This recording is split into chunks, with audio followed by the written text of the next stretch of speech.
شہزادی اور اس کے سنہری بال۔ دور، بہت دور، پہاڑوں اور بادلوں کے بیچ ایک سلطنت تھی جسے لوگ ایلورا کہتے تھے۔ یہ سلطنت اپنی سرزمین، وادیوں، جھیلوں اور سنہری گندم کے کھیتوں کی وجہ سے مشہور تھی۔ کہا جاتا تھا کہ ایلورا پر سورج ہمیشہ خاص چمک کے ساتھ نکلتا تھا، جیسے سلطنت اس کی حفاظت کرنے آیا ہو۔ اس سلطنت کی سب سے بڑی پہچان اس کی شہزادی تھی، شہزادی سیرینا۔ وہ جب پیدا ہوئی تو اس کے سر پر سنہری بال ایسے چمکتے تھے جیسے کسی نے سورج کی کرنیں بن کر اس کے وجود میں رکھ دی ہوں۔ جب وہ کمرے میں داخل ہوتی تو مشعلیں بجھانے کی ضرورت نہ رہتی، کیونکہ اس کے بالوں کی روشنی ہی کمرے کو جگمگا دیتی۔ مگر اس حسن کے پیچھے ایک بید بھی چھپا تھا۔ محل کے بزرگ اکثر آپس میں سرگوشیاں کرتے کہ یہ بال صرف زینت نہیں بلکہ کسی پرانے راز کی نشانی ہے۔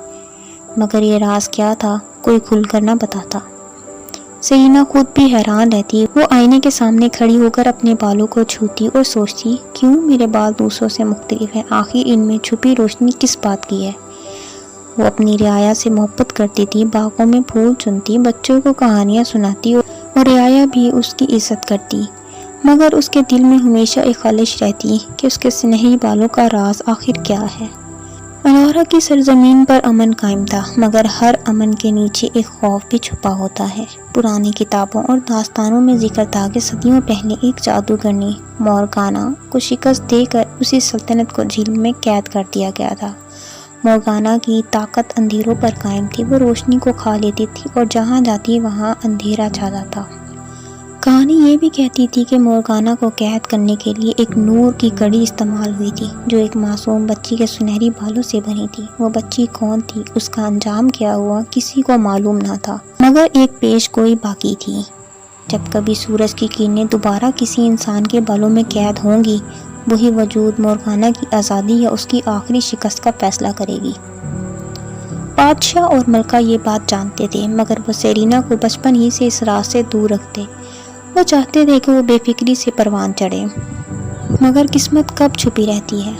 ایک رات سلطنت پر عجیب سا سایہ پڑا، کھیتوں میں فصلیں مرجھانے لگیں، پرندے خاموش ہو گئے اور جھیل کے کنارے رہنے والوں نے کہا کہ پانی سے سرگوشیاں آتی ہیں۔ لوگ ڈرے اور محفل میں بھی خوف پھیل گیا۔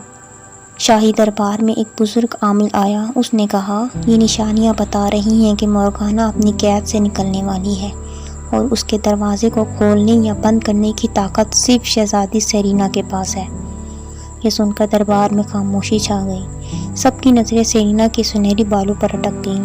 سیرینا کے والدین اسے بچانا چاہتے تھے، مگر سیرینا نے کہا، اگر میرا مقدر ہے کہ میں اپنی رعایا کو بچاؤں تو میں پیچھے نہیں ہٹوں گی۔ یوں اس نے سفر شروع کیا۔ اس کے ساتھ ایک محافظ ایلڈرک تھا، بہادر مگر خود غرض، جو اندر ہی اندر شہزادی سے حسد بھی کرتا تھا۔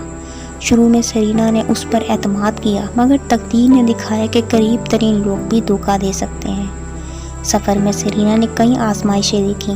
اسے ایک اندھیری غار سے گزرنا پڑا، جہاں صرف اس کے بالوں کی روشنی ہی راستہ دکھا رہی تھی۔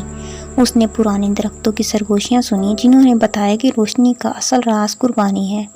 اس نے خوابوں میں ایک پراسرار عورت دیکھی جو اس سے کہتی، یاد رکھو، تمہارے بال صرف زینت نہیں، یہ ایک کڑی ہے، یا تو یہ اندھیروں کو کھولیں گے یا انہیں ہمیشہ کے لیے بند کر دیں گے۔ آخر کار وہ اس جھیل کے کنارے پہنچی جہاں مورگانا قید تھی۔ یہاں ایلڈرک نے اپنا اصل روپ دکھایا۔ اس نے کہا، میں طاقت چاہتا ہوں اور مورگانا مجھے وہ دے گی۔ میں تیرے بالوں کی ایک لٹ جھیل میں پھینک دوں گا تاکہ وہ آزاد ہو اور مجھے انعام دے۔ سیرینا نے اسے روکنے کی کوشش کی، مگر دیر ہو چکی تھی۔ سنہری لٹ پانی کو چھو گئی اور جھیل میں طوفان اٹھا، دھواں چھا گیا اور اندھیروں میں سے مورگانا ابھری۔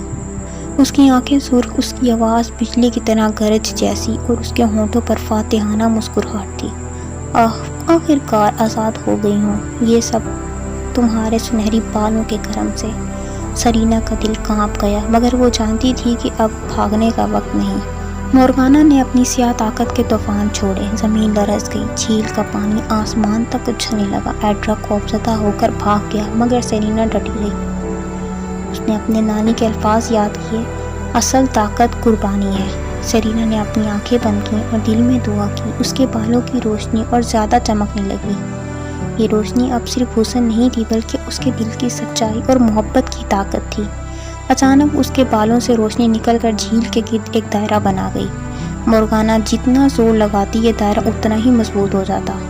مورگانا چیخی، تو مجھے روک نہیں سکتی، میں صدیوں سے کہتی، اب کوئی مجھے نہیں روک سکتا۔ سیرینا نے کہا، میں تجھے ختم کرنے نہیں آئی بلکہ تجھے روکنے آئی ہوں تاکہ دنیا زندہ رہے۔ اس نے اپنے بالوں کی روشنی کو قربان کر دیا۔ وہ سنہری کرنیں جو اس کی پہچان تھیں ایک لمحے میں مدھم پڑ گئیں، مگر ان کا جوہر مورگانا کے گرد لپٹ گیا، ایک ایسی زنجیر بن کر جو اندھیرے کو توڑ نہیں سکتی تھی۔ مورگانا زندہ رہی مگر اس کی طاقت ٹوٹ گئی۔ اب وہ جھیل میں ہی مقید تھی، آزاد مگر محدود، زندہ مگر قید۔ جب سب ختم ہوا، سیرینا تھک کر زمین پر گر گئی۔ اس کے بال اب نرم سنہری تھے، مگر وہ روشنی نہیں رہی جو کبھی کمرے کو جگمگاتی تھی۔ بادشاہ اور ملکہ اس کے پاس دوڑے آئے۔ رعایا نے اس کے سامنے سجدہ کیا کیونکہ اس نے اپنی سلطنت کو بچایا تھا۔ ایڈرک کو اس کی غداری پر رعایا نے دھتکار دیا۔ وہ باقی زندگی شرمندگی اور پچھتاوے میں گزارنے پر مجبور ہوا۔ مورگانا جھیل میں زندہ رہی، کبھی کبھی اس کی پرچھائی پانی میں جھلک دیتی، مگر اس کی آنکھوں میں اب صرف غصہ نہیں بلکہ سوچ بھی تھی۔ شاید کبھی وہ بدل جائے، شاید کبھی نہیں۔ اور سیرینا، وہ اپنی سلطنت کی حکمران بنی، مگر اس نے لوگوں کو یہ سبق دیا، طاقت حسن یا جادو میں نہیں بلکہ قربانی اور محبت میں ہے۔ سورج غروب ہو رہا تھا، جھیل کے کنارے سیرینا کھڑی تھی، اس کے بال ہوا میں لہرا رہے تھے۔ اب وہ پہلے جیسے نہیں تھے مگر ان میں سکون تھا۔ پانی کے اندر مورگانا کی دھندلی شکل ابھری اور پہلی بار اس کی آنکھوں میں حیرانی کے ساتھ ایک کرن سی جھلکی۔ سیرینا نے دھیمی آواز میں کہا، اندھیرا کبھی مکمل نہیں جیت سکتا جب تک کوئی ایک دل روشنی کو تھامنے کے لیے تیار ہے۔ اور یوں کہانی ختم ہوئی مگر سبق زندہ رہا۔